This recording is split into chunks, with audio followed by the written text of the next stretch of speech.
Muy buenos días a todos, bienvenidos, bienvenidas, mi nombre es Horacio Urtiaga y esta mañana vamos a continuar con nuestra serie de estudios en la carta a los romanos. Hoy día vamos a continuar avanzando el capítulo 3, capítulo que a partir del versículo 21 que vamos a leer esta mañana va a ser un cambio radical en todo lo que Pablo ha estado diciendo a partir del versículo 18 en el capítulo 1. Hagamos un repaso rápido como siempre de lo que esta carta nos ha ido enseñando, nos está enseñando y nos enseñará. El apóstol Pablo escribe esta carta a la iglesia en Roma, una iglesia que él no conoce, una iglesia que él quiere visitar, pero que se le han presentado distintos obstáculos en el transcurso de su deseo de ir a Roma. Generalmente estos obstáculos han sido buenos, pero el propósito por el cual Pablo escribe esta carta a una iglesia que él no conoce es múltiple. El primer objetivo es predicar el Evangelio, mostrarles cuál es la buena noticia que él está predicando en el mundo no judío, en el mundo gentil, y profundizarlo de una manera hermosa que lo va a empezar a hacer a partir del versículo 21 en adelante del capítulo que nos compete hoy. No solamente esto, sino que Pablo quiere entablar una relación muy fuerte con la iglesia en Roma para que sea su base misionera rumbo a España, ya que Pablo quiere ir hacia España a seguir predicando el Evangelio con el llamado que Dios le ha dado. Él es un apóstol, un enviado de parte de Dios para plantar iglesias. Así que lo que Pablo ha hecho es saludar a la iglesia en Roma, mostrarles cuál es el Evangelio por adelantado que él predica, que se enfoque en la persona del Hijo de Dios, de Jesús. Ha dado mensajes de agradecimiento con respecto a los romanos, ya que su fe se ha escuchado por todo el lugar donde él va. La iglesia de Roma es conocida por su fe. Y también Pablo cuenta inmediatamente, después de ese agradecimiento, la tesis, el mensaje central, el eslogan principal que él va a ir desarrollando, que lo vengo repitiendo en casi todos los devocionales desde el capítulo 1, creo. Y es el siguiente, esa es la tesis que Pablo va a enmarcar y que luego va a desarrollar de una manera hermosa. Y dice lo siguiente el apóstol Pablo: porque no me avergüenzo del Evangelio, las buenas noticias, porque es poder de Dios para salvación de todo aquel que cree, del judío primeramente y también del gentil. Porque en el Evangelio, en las buenas noticias, se revela la justicia de Dios, que es por medio de fe y para fe, tal como está escrito: mas el justo por la fe vivirá. Esto Pablo lo expresa en los versículos 16 y 17 del capítulo 1. Y luego Pablo va a empezar a desarrollar una argumentación negativa con respecto a la humanidad. ¿A qué me refiero con una argumentación negativa? Va a tratar de mostrarle a todo ser humano, incluyéndose él, sus lectores, todos, de que somos pecadores y que somos culpables delante de Dios. Esto lo hace a partir del versículo 18 del capítulo 1, donde Pablo dice que la ira de Dios se revela desde el cielo contra todo hombre que con impiedad e injusticia retiene la verdad. Y Pablo va a mostrar cómo el ser humano lejos de Dios, que lo rechaza, sea en el mundo gentil con idolatría e inmoralidad, sea en el mundo religioso con creerse superior al resto, sea en el mundo judío, por más que tienen la palabra de Dios, la circuncisión, etcétera, etcétera, todos nosotros estamos bajo pecado. Todos nosotros somos culpables. El pagano, el moralista, el religioso, ninguno da la talla. Todos vamos a ser juzgados por nuestras obras, dependiendo la ley escrita o la ley interna en nuestro corazón, y por lo tanto, si somos juzgados por nuestras obras, todos vamos a quedar cortos, todos somos culpables. Esto es lo que Pablo ha tratado de mostrar versículo tras versículo al final del capítulo 1, capítulo 2 e inicios del capítulo 3, que hemos avanzado y que en la clase anterior culminamos con esta argumentación. ¿Cuál fue lo que Pablo argumentó en la clase anterior? De que la misma escritura, la misma palabra de Dios al judío le ha dejado bien claro de que el ser humano es malvado. Y Pablo empieza a soltar un montón de versículos que muestran la maldad del ser humano en la palabra de Dios. El judío pensaba, bueno, como yo tengo la palabra de Dios, como soy judío, como soy circuncidado, bueno, yo voy a entrar al reino de los cielos de frente por mi nacionalidad, por mi estatus, por mi conocimiento. Pablo dice, no, la misma ley, ya que tienes ese conocimiento, la misma ley te enseña de que eres culpable y que el ser humano es malvado, inclinado al mal. Por lo tanto, todos somos culpables y todos necesitamos la salvación que se obtiene por medio de Jesús. Ahora, esta última frase que acabo de decir, no la hemos visto escrita por Pablo hasta ahora. Yo siempre me he adelantado para terminar con una connotación positiva a las enseñanzas, porque lo que Pablo estaba hablando es puro pecado, pecado, pecado, culpabilidad, culpabilidad, culpabilidad. Pero ahora por fin, en el versículo 21, vamos a poder leer ya la parte positiva del mensaje. ¿Ya quedó claro para nosotros que todos estamos bajo pecado? Bueno, ahora por fin Pablo va a contar la buena noticia. Ya entendimos la mala, ahora vamos a entender mucho mejor la buena. Así que lo que vamos a hacer a continuación es entrar al capítulo 3. Leímos hasta el versículo 20 el día de ayer y hoy día vamos a entrar al versículo 21. Pero quiero volver a leer los versículos 19 al 20 para que podamos entrar correctamente en el contexto. Miren lo que Pablo le decía al judío que pensaba que era salvo por su religión, por así decirlo. Le dice lo siguiente: pero sabemos que todo lo que dice la ley se lo dice a los que están bajo la ley, para que todos callen y caigan bajo el juicio de Dios. Ya que nadie, noten esto, eso es importante, ya que nadie será justificado delante de Dios por hacer las cosas que la ley exige. Pues la ley sirve para reconocer el pecado. Con esto terminamos la clase anterior, donde Pablo dice, quiero que entiendan que nadie, absolutamente nadie, va a ser justificado por guardar las obras de la ley. Si tú eras alguien que tenías la ley de Moisés y buscabas obedecer sus mandamientos, te ibas a dar cuenta que los ibas a romper. Nadie podía guardar la ley a la perfección. Por lo tanto, nadie va a poder ser justificado por guardar la ley, por guardar las obras de la ley. ¿Qué significa ser justificado? Ser declarado justo delante de Dios. Eso es lo que significa. Por lo tanto, Pablo está diciendo, por si acaso, hermano israelita, nadie va a ser justificado por guardar las obras de la ley. Nadie puede llegar a ser justo delante de Dios por obedecer los mandamientos de la ley. Más bien, la ley sirve para darte cuenta de que eres pecador, porque vas a estar rompiendo la ley constantemente. Pero ahora, Pablo va a soltar la buena noticia. ¿Cómo sí podemos ser justificados? Ya vimos que no podemos ser justificados por la ley, pero entonces, ¿cómo sí podemos ser declarados justos delante de Dios? Pablo lo va a explicar en el versículo 21 en adelante. Miren lo que Pablo dice. Pero ahora, aparte de la ley, se ha manifestado la justicia de Dios y de ello dan testimonio la ley y los profetas.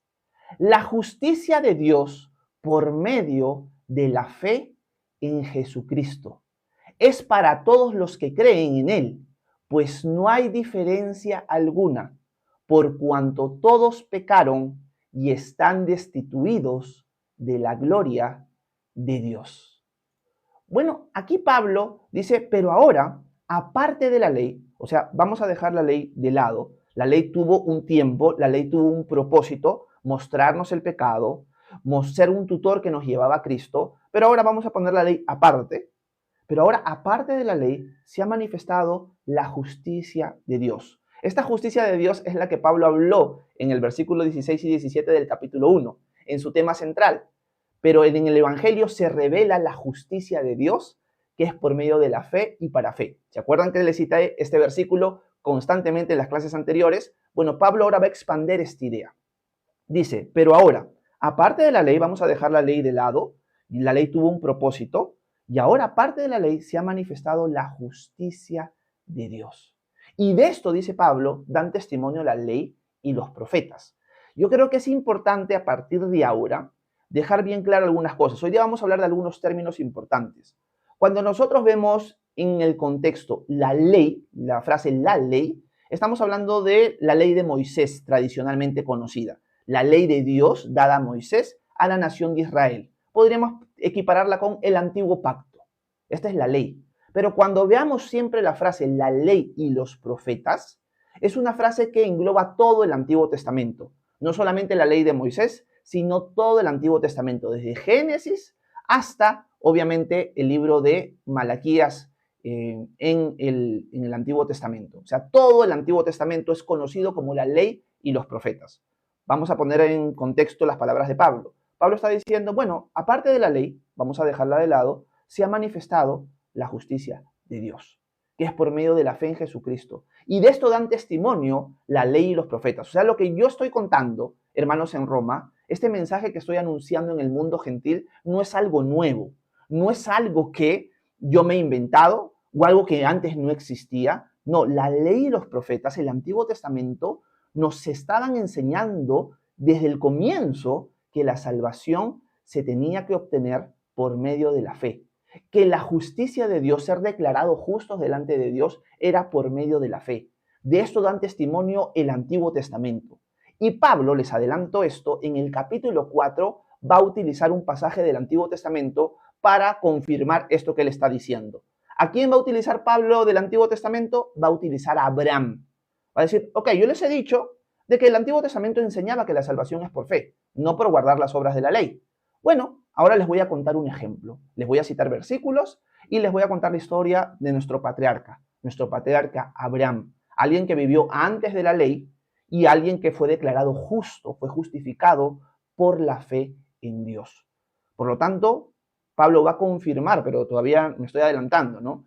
Va a confirmar de que esta salvación por la fe únicamente es algo que ya estaba enseñado en el Antiguo Testamento. La ley tenía el propósito de guiarnos a este Salvador Jesús, de encerrar todo bajo pecado, darnos cuenta que éramos culpables y frenar el pecado y manifestar en cierta forma lo que Dios quería para la nación de Israel. Pero la ley nunca tenía el poder, ni nunca lo tuvo, ni nunca lo tendrá, de declararte justo. Ese no era el propósito de la ley. El propósito de la ley era mostrarte el pecado, no volverte justo. La ley no tiene ese poder. El que sí tiene ese poder es Jesús.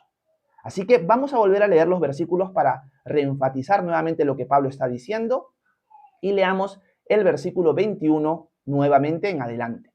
Pero ahora, aparte de la ley, se ha manifestado la justicia de Dios y de ello dan testimonio la ley y los profetas. La justicia de Dios por medio de la fe en Jesucristo es para todos los que creen en Él, pues no hay diferencia alguna, por cuanto todos pecaron y están destituidos de la gloria de Dios. Pablo aquí enfatiza lo siguiente: la justicia de Dios es ser declarado justo delante de Dios, es por medio de la fe en la persona de Jesucristo. Es solamente por la fe, no es por obras, diría Pablo a los Efesios, para que nadie se gloríe. Si nuestra salvación, nuestra justicia fuera por nuestras obras, seríamos en la eternidad, en el cielo, seres que se estarían jactando constantemente. ¿Cómo entraste tú a este lugar? Bueno, yo hice tales y cuales obras. ¿Y tú? Yo hice tales y cuales obras. Bueno, yo he hecho más que ustedes. Y sería un lugar de jactancia el reino de los cielos si nuestra salvación fuera así. Pero no, ahora hemos sido declarados justos no por nuestro esfuerzo, no por nuestras obras, sino por medio de la fe en Jesucristo. Noten esto, la fe no es una obra en sí misma, es un camino, es un vehículo. La fe es la confianza que nosotros depositamos en Jesús. O sea, la salvación es por medio de la fe. Yo deposito mi fe en Jesús y soy declarado justo delante de Él. Y Pablo dice, esto es para todos los que creen, porque ya lo hemos dejado claro, diría Pablo. No hay nadie que pueda ser justo por su propia cuenta. Todos estamos destituidos de la gloria de Dios. Pablo va a decirlo así, por cuanto todos pecaron y están destituidos de la gloria de Dios. El ser humano no puede alcanzar la gloria de Dios, no puede mostrarla en su vida porque es imperfecto, desprecia la gloria de Dios con su propio pecado y no puede llegar a obtener la gloria de Dios de habitar con Él por su propia culpabilidad. Esto Pablo ya lo ha argumentado en todo lo que hemos ido leyendo las semanas anteriores. O sea, versículo 18 del capítulo 1 hasta el versículo 20 del capítulo 3, todo es somos culpables. Y acá Pablo está diciendo, por favor, que quede claro, aparte de la ley que tuvo el propósito de mostrarnos que somos pecadores, por fin se ha manifestado, llegó el tiempo, se ha manifestado la justicia de Dios. Esto ya daba testimonio en el Antiguo Testamento. Esta justicia de Dios se obtiene por medio de la fe en Jesucristo, para todo aquel que cree, porque la fe es creer, la fe es confiar. Así que todos los que creen en Jesús van a ser declarados justos. Porque como ya hemos dejado claro, diría Pablo, todos estamos destituidos de la gloria de Dios, todos hemos pecado, por lo tanto todos necesitamos esa justicia. No hay nadie que pueda obtener esa justicia de Dios o ser justo delante de Dios por su propia cuenta. Necesitamos ser declarados justos. Y el único camino para hacerlo es por medio de la fe en la persona de Jesús. Punto. Eso es lo que Pablo está mostrando. Ya di las malas noticias, ahora doy las buenas. Hay una persona que nos puede declarar justos. Esa persona es Jesucristo. Así que Pablo ahora va a embellecer un poco más lo que él está diciendo, porque todos estos versículos van a expander la tesis principal en el capítulo 1, de que en el Evangelio y las buenas noticias se revela la justicia de Dios, que es por fe y para fe. Así que vamos a seguir viendo cómo describe a Jesús y su obra para declararnos justos a nosotros. Vayamos al texto nuevamente. Versículo, déjenme ver, 24. Dice lo siguiente, esta parte es bien hermosa. Dice, pero son justificados gratuitamente por su gracia mediante la redención que proveyó Cristo Jesús, a quien Dios puso como sacrificio de expiación por medio de la fe en su sangre. Vamos a volver a leerlo. Pero son justificados gratuitamente por su gracia, mediante la redención que proveyó Cristo Jesús, a quien Dios puso como sacrificio de expiación por medio de la fe en su sangre. Uy, acá hay un montón de cosas. Mientras leo estos versículos digo, hay tantas cosas que me vienen a la mente. Lo primero y lo más hermoso es que somos justificados gratuitamente. O sea, a nosotros no nos ha costado nada. Todo le ha costado al Señor. Y eso es algo digno de apreciar esta mañana. Dios nos ha dado la capacidad, la posibilidad de obtener salvación, de poder ser rescatados, de poder ser comprados, de poder ser declarados justos, no por nuestro esfuerzo. Él ha hecho todo el trabajo. Por lo tanto, detengámonos esta mañana en este pequeño devocional a decir, gracias Señor, porque en verdad a mí no me ha costado nada. A ti te ha costado absolutamente todo. Y me estás dando todo a mí gratuitamente. Qué interesante es, y esto es algo triste por otro lado, de que aunque el mensaje de Dios para salvar al mundo y lo que Él ha hecho, que Él lo da gratuitamente, es algo que la gente rechaza. La gente no quiere aceptar un mensaje de salvación que es dado gratuitamente por Dios. La gente no lo puede entender. La gente dice, ¿pero por qué? O sea, algo tengo que hacer yo, ¿no? Pero Pablo va a decir, lo que pasa es que eso que tú haces no te declara justo. Tú sigues cometiendo maldades. Por lo tanto, no hay nada que tú puedas hacer para merecer el amor de Dios. Dios te ama incondicionalmente y quiere salvarte de la manera más fácil posible, gratuitamente.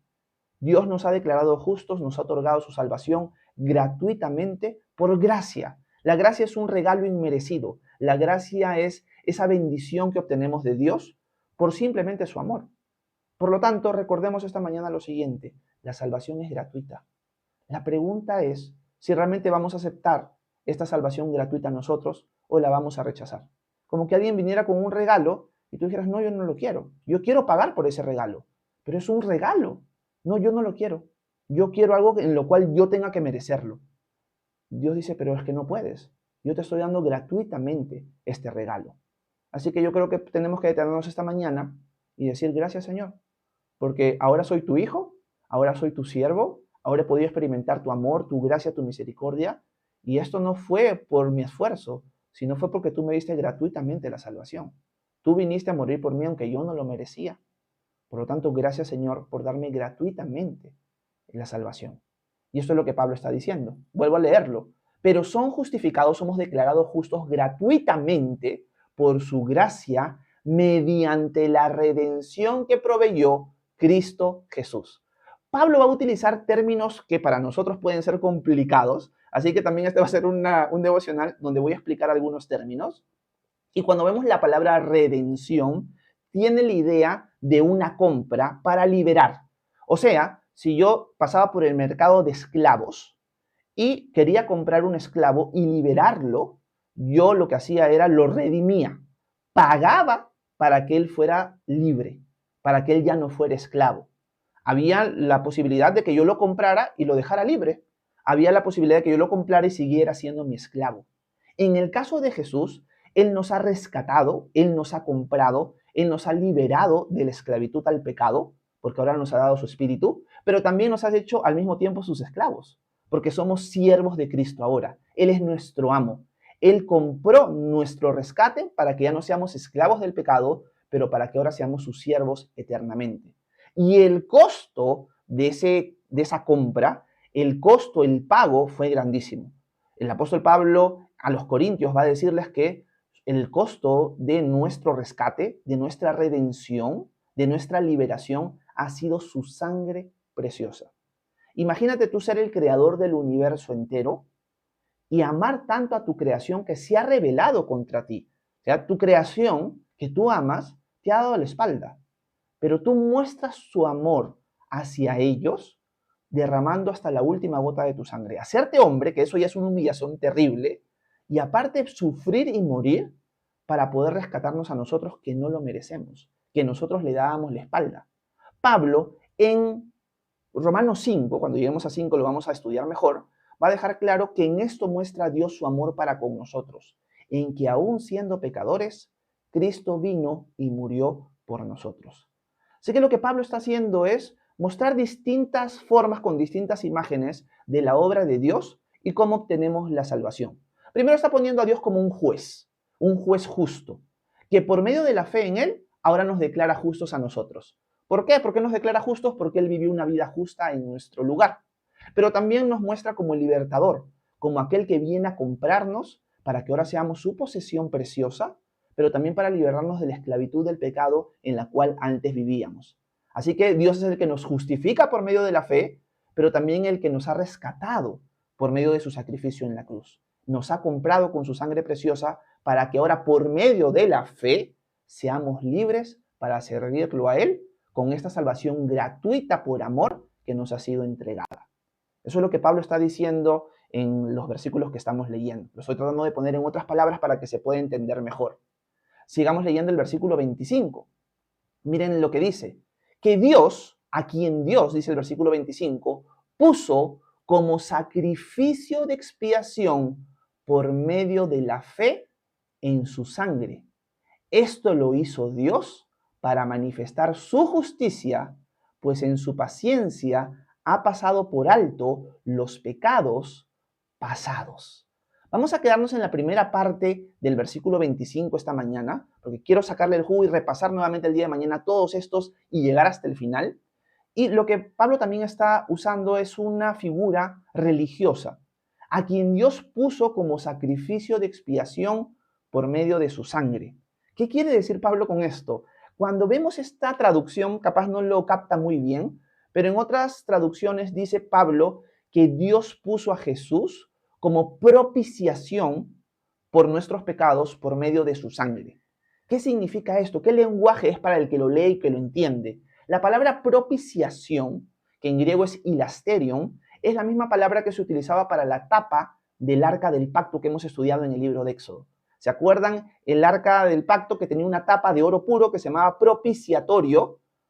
Pablo está diciendo, Jesús ha sido puesto por Dios, por el Padre, como propiciación, como el propiciatorio por nuestros pecados en su sangre. Cuando Pablo habla de la sangre, no está hablando de la sangre literal, o sea, como que si la sangre fuera sagrada. No, está hablando de su derramamiento de sangre, su muerte.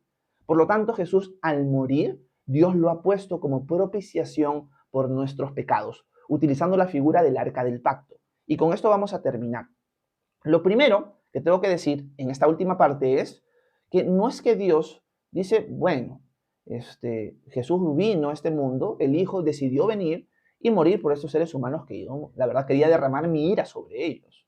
No, Dios mismo decidió desde la eternidad hacerse hombre y que la ira de Dios, su misma ira, y esto es lo difícil de entender todo el contexto de la Trinidad, caiga sobre Él mismo, para que ya no caiga sobre nosotros. Él es el sacrificio de expiación. Él, por así decirlo, satisface la ira de Dios que deberíamos recibir nosotros.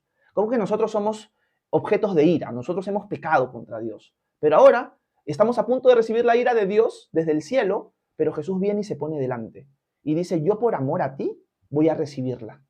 Si tú quieres acceder a esa salvación en la cual yo me pongo delante de ti y recibo la ira en tu lugar, para que la ira de Dios nunca más sea aplicada hacia ti, simplemente tienes que creer en mí, poner tu confianza en mí. Por medio de la fe en mí, yo soy tu sacrificio de expiación por tus pecados. Yo soy el propiciatorio. Recordemos esto, en el arca del pacto estaba el maná, las tablas de los 10 mandamientos y la vara de Aarón. 3 símbolos que nos mostraban la bondad de Dios, pero también la infidelidad del hombre. La nación de Israel rompió las tablas de los 10 mandamientos constantemente. La nación de Israel se quejó del maná. La nación de Israel tiene la vara de Aarón dentro del arca del pacto porque quiso desafiar la autoridad que Dios había puesto. Pero la tapa que estaba encima de esas cosas, una vez al año era derramada sangre encima de ella, para que los pecados de la nación de Israel sean cubiertos por esta sangre de un sacrificio que era inocente. De la misma manera, Jesús es el sacrificio inocente para cubrir, para tapar, pero en el caso de él, para borrar completamente el pecado, la infidelidad de nosotros delante de él. Y establecer por medio de su sangre una comunión directa ahora con Dios. Sé que he soltado muchos conceptos quizás, pero eso es lo que Pablo quiere expresar en estos pocos versículos, utilizando la palabra justificación, utilizando la palabra redención, utilizando la palabra propiciación también. Por lo tanto, Pablo está embelleciendo con cada detalle la obra de Jesús a la cual accedemos nosotros por medio de la fe. Ahora, si esta obra de Jesús es tan hermosa y amorosa, ¿por qué nosotros, por un lado, podríamos rechazarla? Y por otro lado, ¿por qué nosotros deberíamos quizás no darle el valor necesario? Yo creo que esta mañana lo que tenemos que recordar, porque es un texto que expresa el Evangelio, la buena noticia, lo que ha hecho Jesús y cómo accedemos a la salvación, es recordar, gracias Señor, por darme tan bella salvación, por haber hecho tú todo el trabajo de principio a fin, cuando yo no lo merezco ni lo merecía. Gracias por liberarme del pecado, gracias por declararme justo y gracias por recibir la ira en mi lugar. Ahora voy a tratar de vivir para ti hasta el último día de mi vida, porque tú te lo mereces. Tu amor me ha callado la boca, tu amor me ha dejado sin palabras para que ahora pueda vivir para ti. En el nombre de Jesús, amén. Esa debería ser la oración de cada uno de nosotros a la luz de estos versículos, que para algunos estudiosos es como que en la cumbre de lo que Pablo quiere explicar en toda la carta a los romanos. Así que espero dentro de mis limitaciones haya podido explicarles correctamente estos primeros versículos. El día de mañana voy a tratar de volverles a sacar el jugo a estos textos e irnos hacia el final, porque hay más cosas que tenemos que conversar mientras seguimos leyendo los versículos 21 al 31 del capítulo 3. Así que espero que dentro de todo haya sido edificante para ustedes, que haya podido aclarar algunos conceptos también y darle las gracias al Señor por su salvación gratuita solamente por medio de la fe. Así que el Señor se merece la gloria. Bueno, gracias. Ya saben que si tienen alguna pregunta, alguna duda, algún comentario, por favor, háganmelo saber, que con gusto voy a intentar responder sus preguntas a continuación. Muchas gracias por su atención. Que Dios los bendiga a cada uno de ustedes. Bueno, déjenme apagar la grabación un ratito de la cámara para responder sus preguntas y saludarlos. Un momento, por favor. Ok, perfecto. Déjenme ver un ratito por aquí. A ver. Listo. Ok, perfecto. Bueno, gracias a todos los que han estado presentes esta mañana. Ahora vamos a pasar un tiempo de preguntas y respuestas. Si tienen dudas sobre Dios, el cristianismo o la Biblia, déjenme en la sección de comentarios para intentar responder sus inquietudes. Así que gracias por acompañarme. Y bueno, espero que haya sido de edificación. La verdad es que no me siento para nada preparado de enseñar estos pasajes, pero espero que dentro de todo se haya podido entender. ¿Ok? Quiero aprovechar porque acá leo justo el comentario de Merry con respecto a Paulita. Merry tiene su hijita Paulita que ha nacido hace poco y está un poco mal por todas las vacunas que le han puesto, etcétera, etcétera. Así que hay que orar por su salud. Vamos a orar un ratito antes de leer sus saludos. Padre, te pedimos por Paulita, Señor, siempre me ayuda mucho a recordar que tú la amas mucho más que nosotros, aún más que su propia madre. Te pedimos, Señor, en favor de ella, que tú le alivies sus malestares, Señor, que tú permites que se desarrolle bien y pueda ella llegar a ser una mejor discípula que su mamá y que todos nosotros aquí, Señor. Te pedimos que hagas una obra excelente y hermosa con ella. Te lo pedimos en el nombre de Jesús. Amén. Gracias, Mary, por contarnos un poquito cómo está Paulita.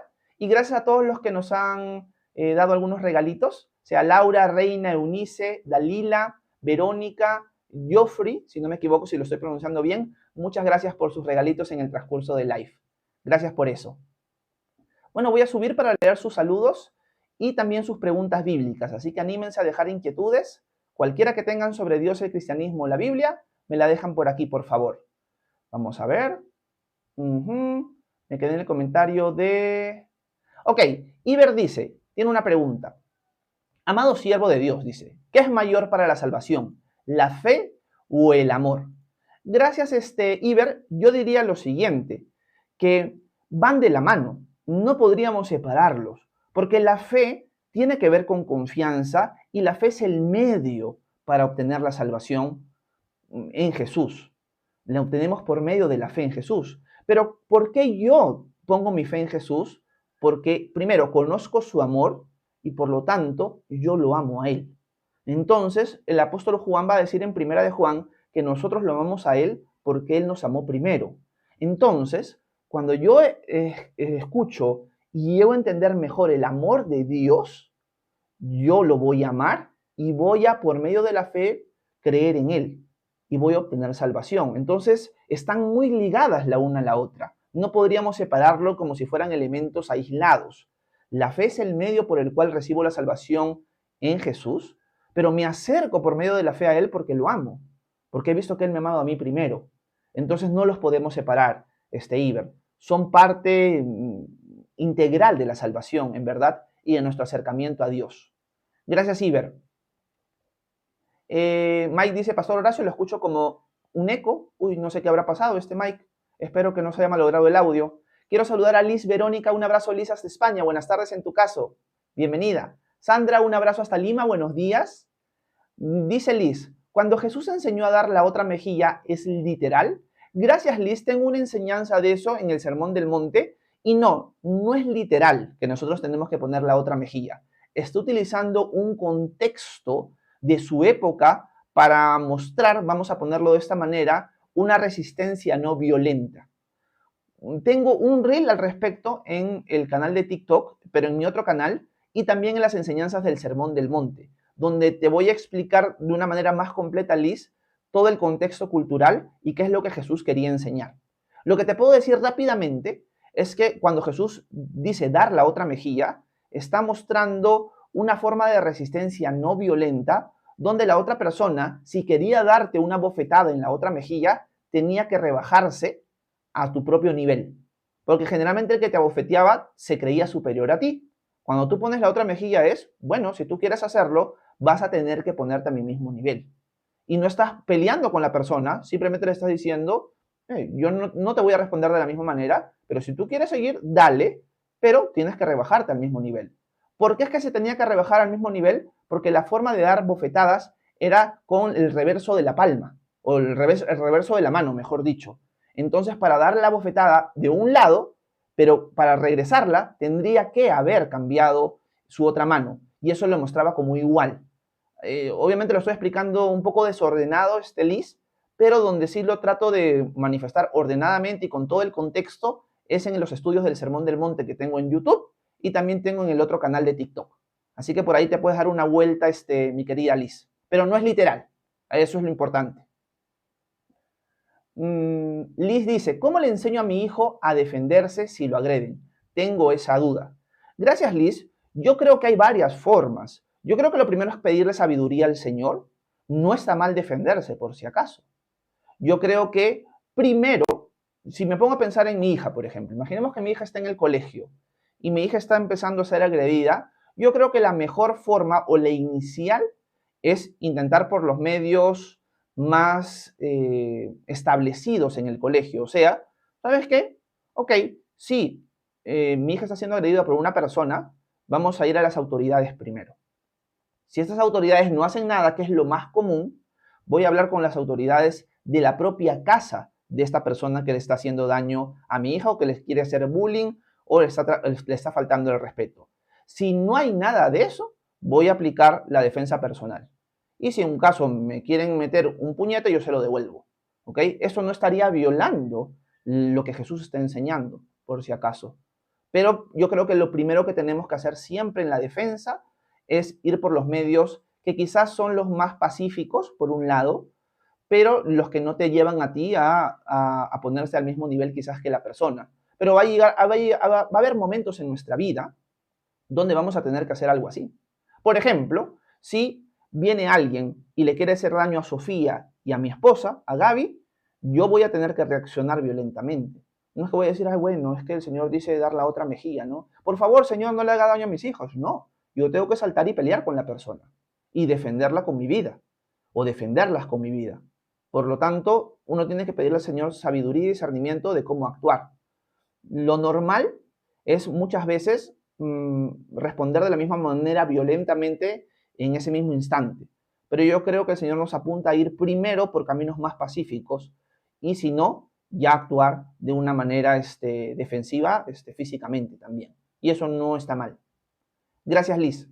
Espero que en algo te haya podido ayudar mi respuesta. Henry, ¿cómo estás? Buenos días. Un abrazo hasta Lima. Bienvenido. Wences, un abrazo hasta Lima, hermano. Dios te bendiga. Abigail dice los mandamientos. Dice Abigail. Jorge dice, no tuerces el texto y háblalo conforme el entendimiento de las palabras leídas. No sé a qué se refiere, Jorge. Magdalena González dice, bendiciones, pastor. Un abrazo, Magdalena. Ana María, buenos días. Dice, el Señor les bendiga. Todos necesitamos de Dios y a Dios para todo, dice. Patricia Rojas dice, culpa, pecado, miedo, por eso no sigo ninguna religión. Bueno, Patricia, el problema está, gracias por tu comentario, muy bueno, muy buen comentario. Y eso que no has estado en las clases anteriores, si no hubiera sido peor. El problema está, Patricia, es que si Dios existe para ti y Dios te juzga, tú sabes en el fondo de que eres pecadora. Ese es el problema. Dios ha puesto una ley en ti que sabe lo que es bueno y lo que es malo. Y tú eres consciente, Pati, de que has hecho un montón de cosas malas. Ahora, nosotros buscamos en este mundo justicia y no esperamos que nuestro Creador aplique la justicia. La pregunta es, no sé cómo las personas piensan que van a salir de la justicia de Dios por su cuenta. No sé, pedirle simplemente perdón. No se resuelve la cosa así. Dios se ha hecho hombre para él recibir la ira en tu lugar. Pero mientras no entiendas y no reconozcas que eres culpable delante de Dios, no vas a entender obviamente la buena noticia. Porque, bueno, si Jesús es Dios y se hizo hombre para recibir la ira en mi lugar, no, si yo no merezco la ira. Primero tenemos que partir por entender que somos culpables todos. Pero cuando entendemos eso, vamos a encontrar la buena noticia y no vamos a tener miedo. Más bien vamos a estar agradecidos porque descubrimos que tenemos una salvación gratuita para nosotros porque Dios nos ha amado tanto que se hizo hombre para morir por nosotros, resucitar al tercer día y darnos una herencia con Él. Por lo tanto, quizás surge miedo, quizás al principio de la noticia, cuando te das cuenta si soy culpable, pero no inmediatamente cuando escuchas la buena noticia que es que Dios te ama mucho, al punto de venir a derramar su sangre por ti. Pero mientras no entiendas lo primero, no vas a apreciar lo segundo. Entonces, yo no sé, Pati, si Dios existe y es real, yo no sé cómo vas a escapar de tu culpabilidad, porque sí lo eres.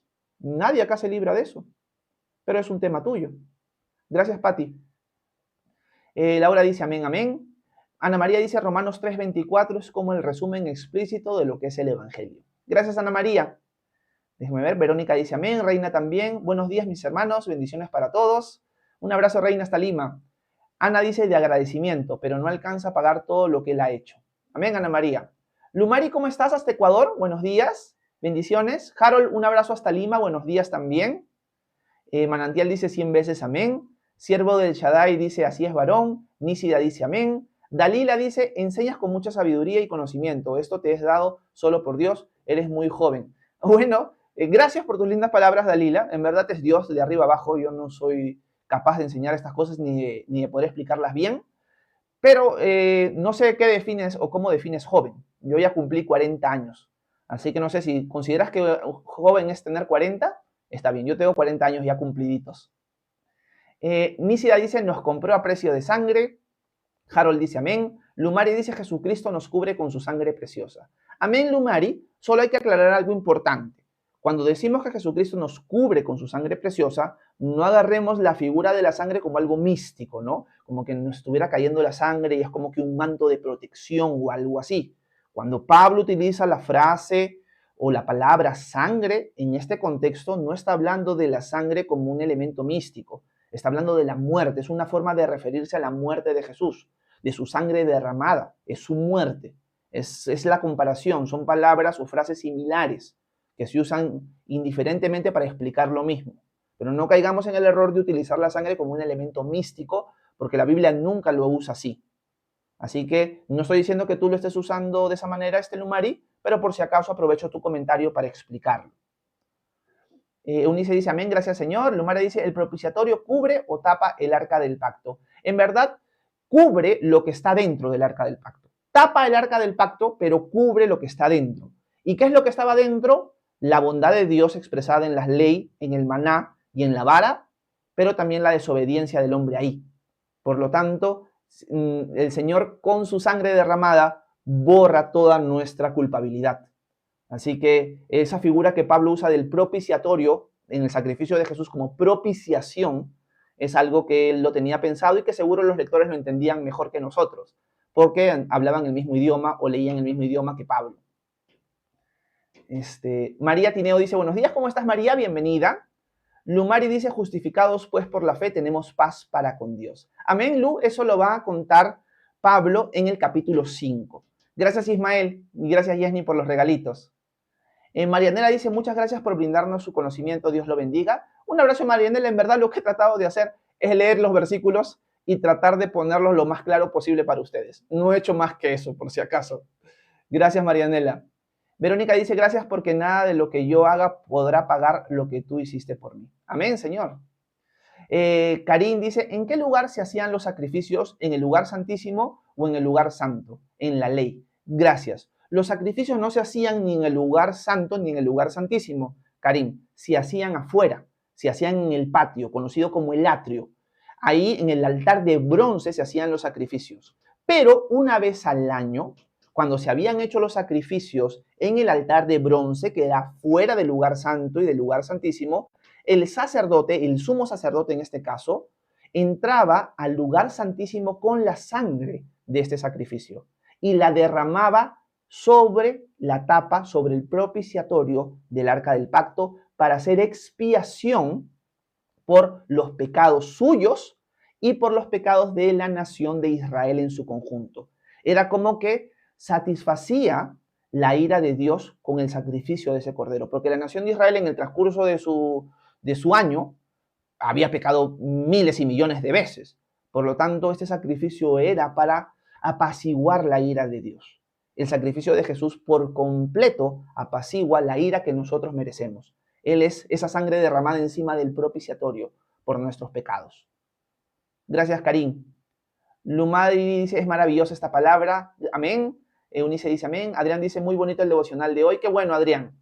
Verónica dice, amén. Romanos está súper, gracias, pastor. De nada, Verónica. María dice, gloria a Dios Todopoderoso. Magdalena dice, pastor, Dios nos da la fe y el arrepentimiento. Gracias, Magdalena. La verdad es que hay cristianos que van a decir eso, que van a decir que Dios es el que te da la fe y que te da el arrepentimiento. Por lo tanto, hay algunas personas que Dios sí se las va a dar y otras personas que Dios no se las va a dar. Eso van a decir algún grupo de cristianos que generalmente tienen tendencias que se conocen como calvinistas. Ellos van a decir que la salvación es netamente de Dios, al punto que es tan de Dios que tú no puedes responder si Dios no te mueve a hacerlo. Entonces Dios ha escogido gente para salvación y otra gente para perdición. Discrepo con esa interpretación del texto bíblico. El texto no dice eso y la salvación sí es de Dios, pero nosotros tenemos la capacidad de responder o no responder al mensaje de salvación, a su regalo gratuito. Él quiere que todos los hombres lleguen al conocimiento de la verdad, que todos los hombres sean salvos. Pero entonces, si Él quiere que todos los hombres sean salvos, ¿por qué no lo son? Porque el ser humano es libre de decidir aceptarlo o rechazarlo. Por lo tanto, la fe es nuestra confianza en el Señor y no es un regalo de Dios. Lo que es el regalo de Dios es la salvación misma gratuita que es dada para nosotros. Por eso en Efesios, Pablo va a decir que por gracia somos salvos por medio de la fe. Esto no es de ustedes, sino que es un regalo de Dios. Y cuando Pablo dice esto, no es de ustedes, sino es un regalo de Dios, no está hablando de la fe, está hablando de la gracia de Dios. Porque por gracia somos salvos, la salvación no es de nosotros, sino que es un regalo de Dios, que se accede por medio de la fe. Porque por gracia somos salvos por medio de la fe, Esto no es de nosotros, sino que es un regalo de Dios, no por obras, para que nadie se gloríe. Eso es lo que Pablo dice. Entonces, Magdalena, según entiendo el texto bíblico, la Biblia no enseña que el arrepentimiento y la fe son algo que Dios te da y si Él quiere no te da, sino que es nuestra respuesta a su amor inmerecido cuando nosotros escuchamos el mensaje de salvación. Hay un pasaje en Romanos también que lo vamos a leer, si no me equivoco es en el capítulo 9 o capítulo 10, creo que es el capítulo 10, donde Pablo va a decir que la fe viene por el oír y el oír la palabra de Dios. Por lo tanto, cuando escuchamos la palabra de Dios, cuando escuchamos el mensaje de salvación, nosotros tenemos la capacidad de responder con fe o con incredulidad. Gracias, Magdalena. Gracias, Laurita. Déjenme ver, por aquí ponen amén. Gloria dice bendiciones, debemos conocer el plan de salvación a través del santuario, dice Gloria. Un abrazo, Gloria, ya hemos estudiado Éxodo meses atrás. Déjenme ver. Eunice dice, el Señor sanará con su poder a los malestares de la Sobri Paulita en el nombre de Jesús. Amén, Eunice. Juan Montoya, un abrazo hasta España, buenas tardes. Maggie hasta Colombia, buenos días. Dice, hermano, buen día. Hermano, vestir con ropa ceñida o ajustada es desagradable ante nuestro Padre. Bueno, Maggie, cada cuerpo de cada mujer es distinto, por lo tanto, quizás una ropa que puede terminar siendo sensual en una mujer no lo puede ser en otra. Por lo tanto, al final, lo que uno tiene que analizar es su corazón, Maggie, y ver realmente el por qué se está vistiendo de una manera o de otra. Y también evaluar la verdad bíblica de tener amor por el hermano débil. Si yo me puedo vestir de una manera, y no lo estoy haciendo para llamar la atención, pero esta manera puede ser piedra de tropiezo para mis hermanos en la fe, porque es muy sensual, mejor me evito vestirme de esa manera en público, y me he visto así si es por comodidad, porque algunas veces yo he conversado con algunas personas y me dicen, no, yo me pongo así, me he visto así por comodidad. Bueno, vístete así en tu casa y no hay ningún problema. Con esto no estoy poniendo una ley sobre el vestimentas, porque al final todo gira en torno a tu corazón. Si lo haces por vanidad o no lo haces por vanidad. Si lo estás haciendo de una manera que pueda hacer tropezar a otros o no. Yo creo que la distinción más clara de vestimenta en nuestra cultura, porque también tiene que ver mucho con nuestra cultura, es lo sensual que puede ser en nuestra cultura la forma de vestir. Por lo tanto, tengo que evaluar esas cosas. Por ejemplo, en una tribu, de esas que están bien metidas en las selvas, las mujeres generalmente solamente usan falda, ni siquiera usan brasier, prácticamente están sin ropa. En esa cultura ellas no están vestidas indecentemente.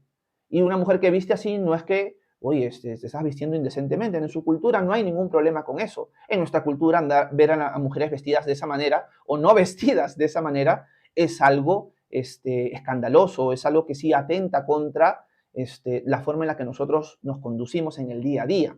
Entonces, al final, todo gira en torno a eso. Imaginemos que una tribu de esas se convirtiera a Cristo. Las mujeres no necesariamente tendrían que cambiar su forma de vestir, porque viven en esa misma cultura donde eso es normal. Pero debe haber formas indecentes en esa cultura de vestirse o de no vestirse. Y ahí sí la mujer tiene que evaluar su corazón. Entonces, todo gira en torno a eso, Maggie. Así que esa es la pregunta que tú tienes que responder. Gracias por hacerla. Enigma dice, muy vacía tu prédica, muy superficial.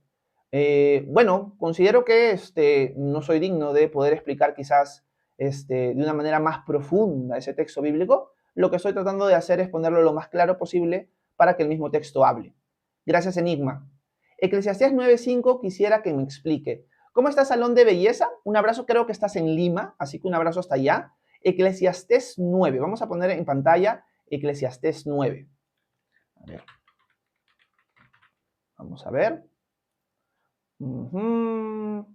Eclesiastés 9, y déjenme ver un ratito cuál es el versículo que se me perdió, y luego continúo leyendo las otras preguntas. Ok, 9:5. Ok, vamos a ponerlo en pantalla, y vamos a leer desde el versículo 1. Eclesiastés es un libro que no leo hace mucho tiempo, así que lo más probable es que no me acuerde mucho, y dice lo siguiente, se cree que es Salomón el que escribe esto. A todo esto dirigí mi atención, para concluir lo siguiente, que la gente sabia y honrada está en las manos de Dios, lo mismo que sus obras, pero que nosotros los mortales nada sabemos del amor ni del odio, aun cuando los tengamos delante de nosotros. A todos nos espera lo mismo. El mismo final tendrán los justos y los injustos, los buenos y los malos, los puros y los impuros, los que ofrecen sacrificios y los que no los ofrecen, los que hacen lo bueno y los que hacen lo malo, los que hacen los juramentos y los que no los hacen. Hay un mal en todo lo que se hace bajo el sol, y es que a todos los mortales nos espera lo mismo, y que durante toda nuestra vida tenemos el corazón lleno de maldad e insensatez, y que al final acabamos entre los muertos. Sin embargo, aún hay esperanza para todos los que viven, pues un perro vivo es mejor que un león muerto. Ciertamente, los que viven saben que un día morirán, pero los muertos nada saben ni nada esperan, porque su memoria queda en el olvido. Gracias por tu pregunta, Salón de Belleza.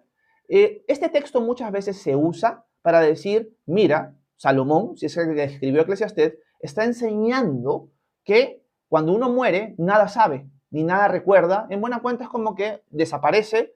Algunos van a poder decir, bueno, entonces eso significa que están dormidos y no tienen conocimiento de nada.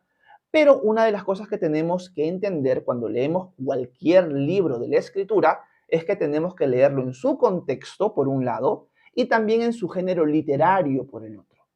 ¿Qué significa esto? Que el libro de Eclesiastés es un libro que está dentro de los libros de sabiduría, en el cual el autor en su contexto está tratando de mostrar la vanidad del mundo, lo vacío del mundo sin Dios. O sea, el mundo sin Dios no tiene sentido. El mundo de Dios es, bueno, la gente nace, crece, se reproduce, muere. Nace, crece, se reproduce, muere. No tiene sentido la vida sin Dios. O sea, estamos aquí, mañana ya no estaremos. Ya no hay memoria de nosotros. O sea, la vida es vacía sin Dios. Es esforzarse, trabajar para el día de mañana quizás morir. No, la vida sin Dios no tiene sentido. Este libro no es un libro doctrinal, no es un libro donde cada versículo, al igual que el libro de Job, que es un libro poético también, va a mostrarnos realidades teológicas. El salmista está, o el autor de Eclesiastés está hablando desde un punto de vista de no tiene sentido nada. No está dando una doctrina de que entonces el ser humano cuando muere no sabe nada. Lo que está diciendo es, bueno, cuando uno está vivo, tiene la capacidad de ver el mundo, de disfrutarlo, pero cuando está muerto no. Simplemente está mostrando la vanidad del mundo, lo vacío del mundo sin Dios, y que al final en ese mundo vacío sin Dios, porque él se está poniendo en esa perspectiva, es mejor estar vivo que estar muerto. Pero no está dando un mensaje espiritual, teológico, de lo que pasa en la eternidad. Y así tenemos que entender esos versículos, este Salón de Belleza. Eso es lo que te podría responder con respecto al texto en Eclesiastés. Entonces no podríamos sacar doctrina de ese versículo, al igual que del libro de Job en algunos pasajes, donde también los autores hablan poéticamente y dicen varias cosas que si tú las tomas como doctrina, como enseñanzas sobre Dios, te podrías confundir. Entonces, eso es lo que te podría decir. Gracias por tu pregunta y espero que en algo, aunque sea, te haya podido ayudar. Ok, Salón de Belleza me dice que es de Trujillo. Un abrazo hasta Trujillo. Déjenme ver. Vamos a ver por aquí. ¿Alguna pregunta adicional? Me quedé en el de Salón de Belleza, lo estoy buscando. Juan Montoya dice, ¿el bautismo del Espíritu Santo es hablar en lenguas? No, Juan. Generalmente en el mundo pentecostal hay ciertas ramas que enseñan así. El bautismo del Espíritu Santo, que es una doctrina netamente pentecostal. Otras tradiciones cristianas no enseñan algo acerca del bautismo del Espíritu Santo como algo separado. Para muchas tradiciones cristianas, el bautismo del Espíritu Santo es o sucede en la conversión. Tenemos ahora el Espíritu Santo dentro de nosotros, somos bautizados en el cuerpo de Cristo, en el Espíritu, en la iglesia. Por lo tanto, ese es el bautismo del Espíritu Santo. El bautismo del Espíritu Santo como una experiencia posterior es característica del mundo pentecostal y hay algunas ramas del pentecostalismo que enseñan que esto se manifiesta con el hablar en lenguas. Esta última parte que acabo de decir no es correcta bíblicamente. La Escritura no enseña que el bautismo del Espíritu Santo tiene que ser con una señal visible del don de lenguas. La Escritura nos enseña en 1 Corintios 12 que el don de lenguas no es para todos, al igual que los otros dones. El Espíritu Santo da los dones como Él quiere. Por lo tanto, tú no puedes escoger los dones que el Espíritu Santo te va a dar. Así que esa sería una enseñanza equivocada, Juan. Gracias por tu pregunta. Déjenme ver. Happy, por mi Cristo, ¿cómo estás, hermana? Bienvenida. Un abrazo. El Jardín de Carmencita, buenos días. Dice, gracias por darnos a conocer la palabra, muchas bendiciones. De nada, el Jardín de Carmencita. Déjenme ver. Bueno, vamos a silenciar a Enigma porque nada, bueno, está trayendo al live, me está insultando nomás. Déjenme ver. Pastor, ¿es usted Déjenme ver si me fue el comentario de Steven, creo que fue. Vamos a ver si lo encuentro por aquí. Vamos a ver si encuentro el comentario de Steven, que se me fue, no lo quiero saltar. Vamos a ver. Uy, no sé qué ha pasado. Están que se me bajan los comentarios a cada momento. Déjenme, por favor, un minuto. No sé qué pasa. Déjenme ver, déjenme ver. Déjenme ver. Uy, no sé qué está pasando. A ver, déjenme ver si puedo hacerlo así y no se me baja los comentarios, ¿ok? Me quedé en el comentario de Steven. Por aquí está, creo que es. Están habiendo fallas con los comentarios y se me van todos hasta el final. No sé por qué está pasando eso. A ver, déjenme ver si lo encuentro. No me lo quiero saltar. Vamos a ver, creo que ya lo arreglé. Ok, ya estoy por aquí. Déjenme ver. Aquí está. Dice Steven, Pastor, ¿usted es pre o post tribulación?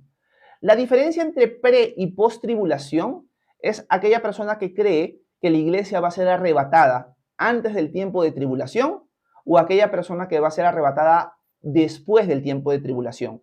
O sea, algunos piensan que vamos a pasar por el tiempo de la ira de Dios en Apocalipsis capítulo 6 en adelante y otros piensan que no, que vamos a ser quitados antes. Yo sostengo la postura pre-tribulación, querido Steven. Considero a la luz de los textos bíblicos que conozco y que entiendo que Pablo, Jesús y compañía enseñan que la iglesia no está puesta para la ira y que el periodo de 7 años, como algunos lo interpretan, de tribulación, de ira, no va a ser parte experimental de la iglesia. La iglesia no va a pasar por eso. Y que ese periodo de 7 años sí es la ira de Dios. Por lo tanto, Pablo deja claro en Tesalonicenses de que nosotros no estamos para la ira. Así que yo sostengo la postura pretribulacional. Por aquí aparece Margui y dice, saludos, ¿usted cree que Dios es Jesús? Yo creo en Padre, Hijo y Espíritu Santo. ¿Me puede explicar? Gracias, Margui. Lo que sucede con la doctrina de la Trinidad es que Padre, Hijo y Espíritu Santo son un solo Dios. Por lo tanto, Jesús es Dios, el Padre es Dios y el Espíritu Santo es Dios. Y no hay contradicción en eso. Los cristianos en el transcurso de la historia han tratado de definir y explicar mejor el tema de la Trinidad y han dicho lo siguiente, que Dios es uno, pero que ese único Dios subsiste en 3 personas, Padre, Hijo y Espíritu Santo. Por lo tanto, Jesús sería Dios, pero distinto del Padre y distinto del Espíritu Santo, pero los 3 no son 3 dioses, sino son un solo único Dios verdadero.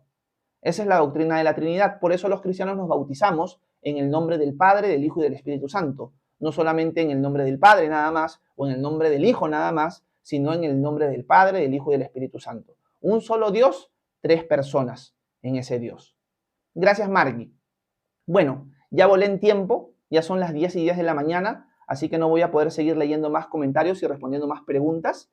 Quizás, no sé si hoy o mañana hago un live en la tarde para preguntas y respuestas. Así que si quieren darse una vuelta por aquí, capaz a las 5 de la tarde hago un live. Si no es hoy, es mañana. Así que vamos a ver cómo me va.